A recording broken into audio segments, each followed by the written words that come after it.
Jake Coetzee defines synchromysticism as the art of realizing meaningful coincidence in the seemingly mundane with mystical or esoteric significance.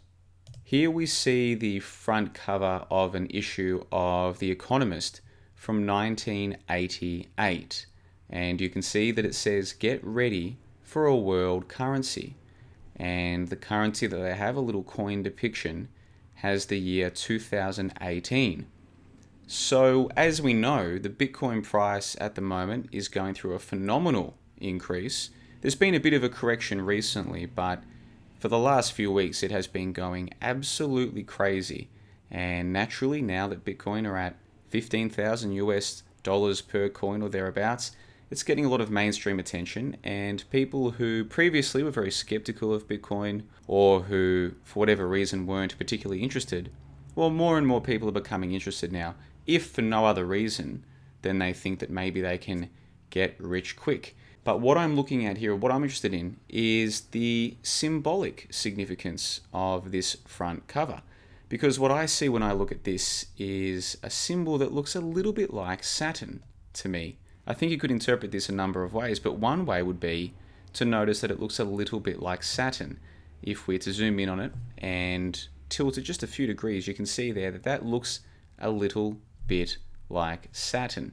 And many of you will also be familiar with the significance of the hexagram and the hexagon, its relationship to the cube, and its relationship to the number 666, or to 36 36s, these kinds of things. Now, already at this early stage of the video, I'm sure I've lost the attention or the interest of a number of viewers, because to a lot of people, this is either not interesting or it's not significant, and that is perfectly understandable.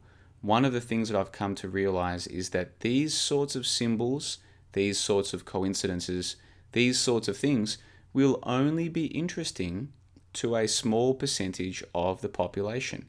That is the reality of the matter. And you can't force someone to be interested in this. And even if you could, why would you? If somebody doesn't find this significant or interesting, I say that's perfectly fine. We all just have to live the lives that we think are best to lead and follow our interests where they take us. But for those of you who are interested in this, you're probably already familiar with some of these connections and coincidences between the hexagram, the hexagon, the cube, and Saturn. Just a little refresher course, if you look at a hexagram, you'll notice it has 6 points, 6 triangles, and 6 sides. Those 6 sides look just like a hexagon. And of course, a hexagon is only 3 lines away from looking like a cube. A cube itself is made up of 6 sides, which, if you were to unroll it, forms another symbol that is significant to a lot of people. Then if you look at the angles within a hexagram, you'll notice that you've got 2 triangles, each with 60 by 60 by 60 degrees, which totals 360, which some people see significance in, because 360 degrees, you drop the 0, you've got 36. Obviously 3 sixes is significant to a lot of people. And if you add up the numbers 1 to 36, you come to a 666. What's also interesting is if you look at a barcode, there's a 666 embedded in every single barcode. A 6 at the front, a 6 in the middle, and a 6 at the back. And already you can see some other similarities or coincidences with Bitcoin. While on the one hand you've got people trying to roll out the blockchain and have all transactions listed forevermore in a digital record, a digital public ledger, that is the blockchain, which is the technology that underpins Bitcoin. While you've got people rolling out the blockchain, it's already the case that we've got barcodes, and every barcode has this 666 embedded within it. Now, many of you watching this will already know the direct relevance between this and Saturn, but for those of you who don't, let's take a look at an image of Saturn, which comes to us via the jpl.nasa.gov, the Jet Propulsion Laboratories. This is a photo of Saturn, or an image of Saturn, that is meant to be an official story image. This is not doctored or anything like that.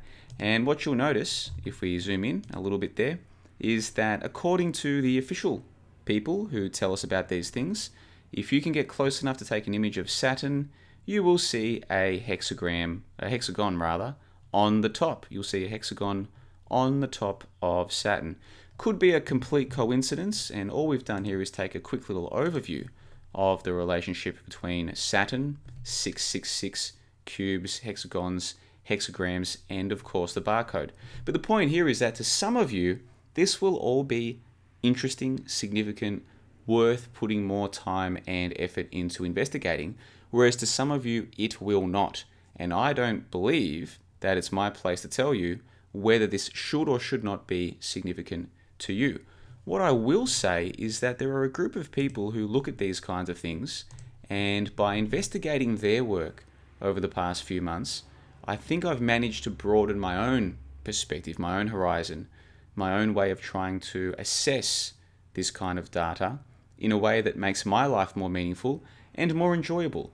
Because you see, there are a lot of people who would look at all of this and instantly have a negative kind of reaction to it. If you're not one of these people or you haven't met them, you might find this hard to believe, but to a lot of people, 666 is an inherently bad or evil number. The hexagram is a bad or inherently evil symbol.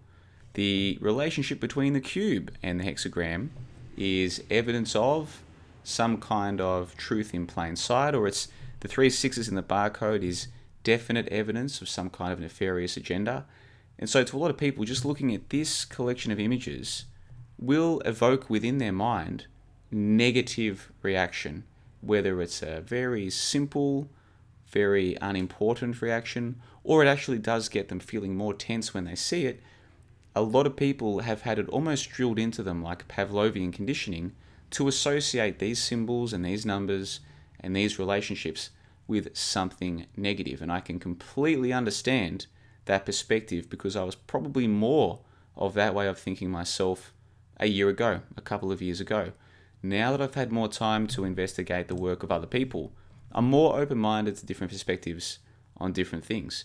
And the great thing about thesyncbook.com is that they've opened up their archives for the rest of the year. So they've got literally hundreds of hours of podcasts that anybody can go and check out right now without having to sign up as a member. And I have no relationship with the Sync Book. I've never spoken to any of their people. This is me simply endorsing their work because I feel it's had a good effect on me. So if you're somebody who, like me, is interested in these connections and the symbolic importance of them, and you want to investigate further, and you're open-minded to the possibility that what you've previously been told was evil is not necessarily evil. If you're open-minded to reconsidering those kinds of things, or just hearing the other perspectives of other people, I think these guys at thesyncbook.com could be right up your alley. And I first became aware of their work at the start of this year, many, many months ago, and I was so impressed by it that I went and purchased the 2 books that they promote. There are 2 sync books, each of them with about 26 authors, giving their take on sync, symbolism, the connections between things, what it means to us, what it can mean to us, whether we have any right to say that this means this and everyone has to agree, all of these different kinds of things, with a little bit of conspiracy and alternative views thrown in there as well for good measure. That's what these 2 books look at. So what I've also done is I've put together an article available completely for free on my website where I simply explain my experience with the sync books, reading the books, listening to the podcasts, and reconsidering some of these things in my own life and the way that I interpret information, connections, and coincidences. So what I'll do is I'll link to thesyncbook.com in the info box below, and I recommend you go and check out their podcasts. I'll also link to this article so you can go and check out for yourself to see my experience with the sync books and what I got out of the experience. And what I've also done is I've embedded my own sync video within this article. So this is a video that was previously available only to full members of my website. I've now made it available to you and to everybody as well. This is a video that was inspired by what I learned and what I feel like I gained from engaging with thesyncbook.com, their podcasts, their books, and the many videos that their content creators have put together. So if you're interested in all of that, go and check out the links in the info box below. And while I've got your attention also, I have uploaded the first Skype call, the first JLB member Skype call, where myself and a few other people, you can see them there, Chad, Fung, and Mezzi, we recorded one of our member calls, and we've made that available to full members of the website. And we discussed in this particular call Bitcoin and Tether. And in that conversation, we were talking more about the exoteric, the surface level, the straightforward things that we can discuss about Bitcoin and Tether and the price rise and what have you. The exoteric being contrasted with the esoteric, which is when we look at things more like these kinds of symbols. And of course, the one that got me making this video in the first place, the Economist front cover. So when I look at this front cover now, and I see that connection to Saturn, what I think is a connection to Saturn, I fully understand that that is a connection that I'm making in my mind. I'm seeing the similarity between this symbol, which could be interpreted in many ways, with Saturn, and then looking at the meaning that that has to me and the meaning that it might have to other people. What I'm also doing is looking at the rest of the cover, and I see things like this. Takashita comes to town.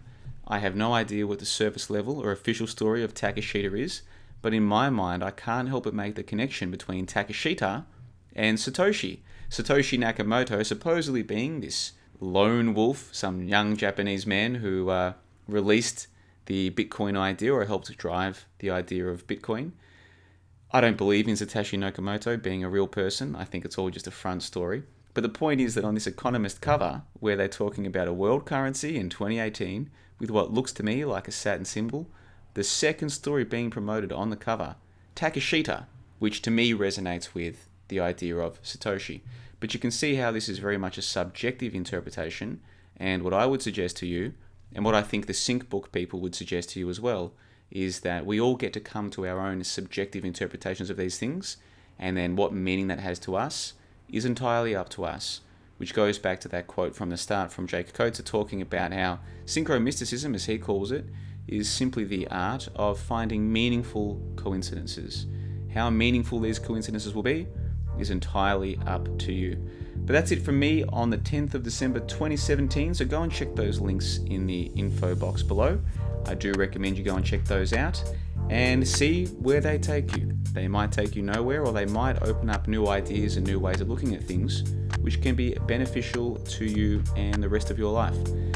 10 December 2017, John the Bond signing off, and until next time, you guys, take care of yourselves.